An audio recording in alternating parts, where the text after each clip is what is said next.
கரூர்ல நடந்த கோர சம்பவம் 39 பேரை பலி வாங்கிய விஜயின் கரூர் பிரச்சாரம்.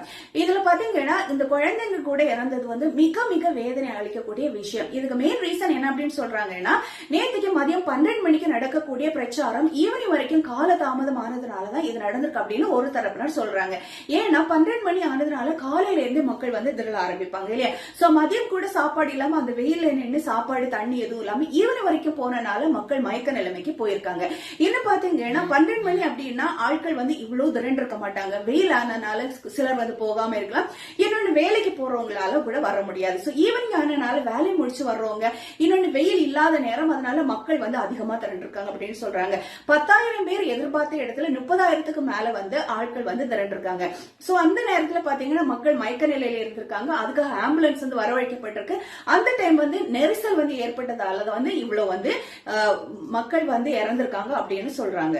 இதுக்கு டிவிக்கு என்ன பதில் சொல்லியிருக்காங்க அப்படின்னா, கரூர்ல இன்னும் 2 பிளேஸ் நாங்க கேட்டிருந்தோம். அது அகலமான பாதை, அந்த இடத்துல 60,000க்கு மேல ஆட்கள் கூடலாம். அந்த மாதிரி இடம் எங்களுக்கு கிடைச்சிருந்தா இந்த மாதிரி பிரச்சனை கண்டிப்பா வந்திருக்காது. அது உண்மையும் கூட. இந்த இடம் பாத்தீங்கன்னா ரொம்ப குறுகலான பாதை, 4 வழி பாதை கிடையாது. ஏதாவது அசம்பாவிதம் நடந்தா கூட அவங்களுக்கு போறதுக்கு வழி கிடையாது.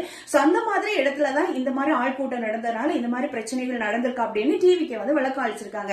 இதுக்கு பாத்தீங்கன்னா நம்மளோட என்ன சொல்லிருக்காங்க அப்படின்னா, இதுக்கு 2 நாளுக்கு முன்னாடி தான் நம்மளோட எடப்பாடி பழனிசாமி இந்த இடத்துல பிரச்சாரம் பண்ணியிருக்காங்க. எந்த அசம்பாவிதம் நடக்கல அப்படின்னு சொல்லியிருக்காங்க. ஆனா அதுக்கும் விளக்கம் அளிச்சிருக்காங்க. என்ன அப்படின்னா, அந்த இடத்துல ஆட்கள் கம்மியா இருக்கு. இவர் பாத்தீங்கன்னா நடிகரா இருந்து அரசியல் வந்ததுனால கண்டிப்பா இளைஞர்கள் கூட்டம் 14 இருந்து 30 வயசுக்கு உட்பட்ட இளைஞர்கள் கூட்டம் ஜாஸ்தியா இருந்திருக்கு. சோ அதனாலதான் இவ்வளவு ஆட்கூட்டம் வந்திருக்கு. இது எல்லாருமே எதிர்பார்த்த ஒண்ணும் கூட.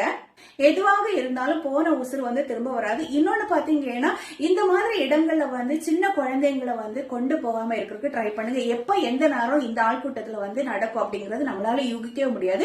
இதுல பாத்தீங்கன்னா விதிமுறை ஒண்ணு கொடுத்திருக்காங்க. சின்ன குழந்தைங்க, கர்ப்பிணி பெண்கள் இது போகக்கூடாது. அந்த விதிமுறையும் தாண்டி இது போயிருக்கு. அதனாலதான் இந்த சின்ன குழந்தைங்களுக்கு இந்த மாதிரி விபரீதங்கள் நடந்திருக்கு. கண்டிப்பா பெற்றோர்கள் இந்த மாதிரி விபரீதத்துக்குள்ளாடி போகாம இருக்கிறதுக்கு ட்ரை பண்ணுங்க. என்னதான் இருந்தாலும் எது சொன்னாலுமே போற உசுறு திரும்ப வராது. எல்லாருக்குமே என்னோட ஆழ்ந்த இரங்கல்கள் தெரிவிச்சுக்கிறேன். நன்றி.